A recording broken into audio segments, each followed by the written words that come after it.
इसलिए भैया आचार्य प्रसन्नता, भगवत प्रसन्नता, वैष्णव प्रसन्नता, ये ठाकुर जी की प्रसन्नता से भी ऊपर है। एक बार प्रहलाद जी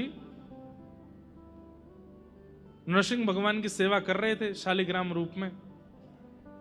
इतने में ही नारद जी आए। नारद जी कौन है? प्रहलाद जी के गुरु जी। तो नारद जी आए तो प्रहलाद जी ने अपने सेवकों ने आगे कहा, बोले गुरु जी आए हैं नारद जी महाराज।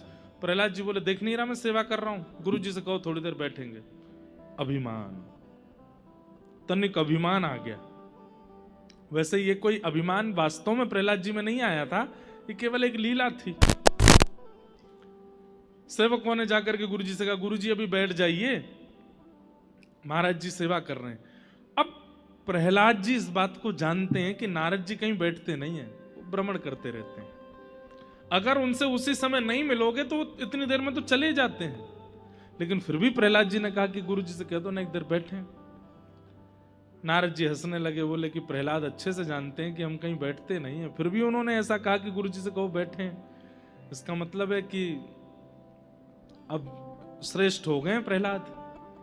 ठीक है, आप मेरी प्रणाम कर देना, मैं चलता हूं। और प्रहलाद जी के यहां से ठाकुर जी, वो नारद जी चले गए। मतलब पहले हमने सुनाया था कि भगवान नाराज हो जाए तो क्या होता है, अब सुनिए अगर भक्त नाराज हो जाए तो क्या होता है। नारद जी चले गए। अब नारद जी जैसे गए तो प्रहलाद जी आए, सेवकों से पूछा कहाँ है गुरु जी? बोले वो तो चले गए। प्रहलाद जी बोले गुरु जी में भी धैर्य नहीं है, 1 मिनट भी नहीं बैठे, चले गए इतनी जल्दी। चलो कोई बात नहीं।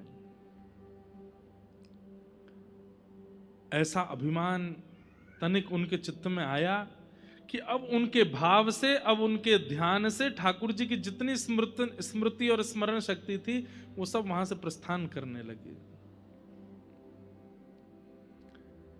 प्रहलाद जी महाराज अपने ठाकुर जी की सेवा के लिए पहाड़ी पर जाकर के पुष्पादि चयन करने के लिए गए तो वहां पर कहते हैं कि प्रहलाद जी के हाथों से जो लकड़ियां आदि पड़ी थी वो उठ नहीं पा रही थी।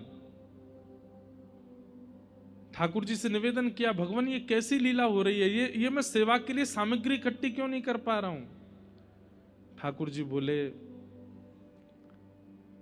तुम्हारे अंदर जो योग्यताएं थी वो इसलिए थी क्योंकि तुम्हारे गुरु प्रसन्न, तुम्हारे आचार्य प्रसन्न थे। और अब आचार्य तुमसे रुष्ट हो गए तो तुम इतने दुर्बल हो गए हो कि मेरी सेवा की सामग्री भी उठा स्वयं नहीं पा रहे हो। इसका मतलब तुम में जो अभिमान था कि तुम सेवा करते हो, तुम्हारी वजह से मैं नृसिंह बन करके आया, तुम्हारी वजह से सब क्रियाएं हुई, ये तुम्हारा बल नहीं था, तुम्हारे गुरु प्रसन्न थे इसलिए सब काम तुम्हारे बन रहे थे। अब गुरु तुम्हारे नाराज हैं तो तुम सेवा की छोटी सामग्री भी वन से नहीं ले जा पा रहे। इसलिए गुरु को प्रसन्न रखो। मेरी प्रसन्नता होना आवश्यक नहीं है, आचार्य प्रसन्न रहें, वैष्णव प्रसन्न रहें, भक्त प्रसन्न रहें, इसके लिए ज्यादा प्रयास करो।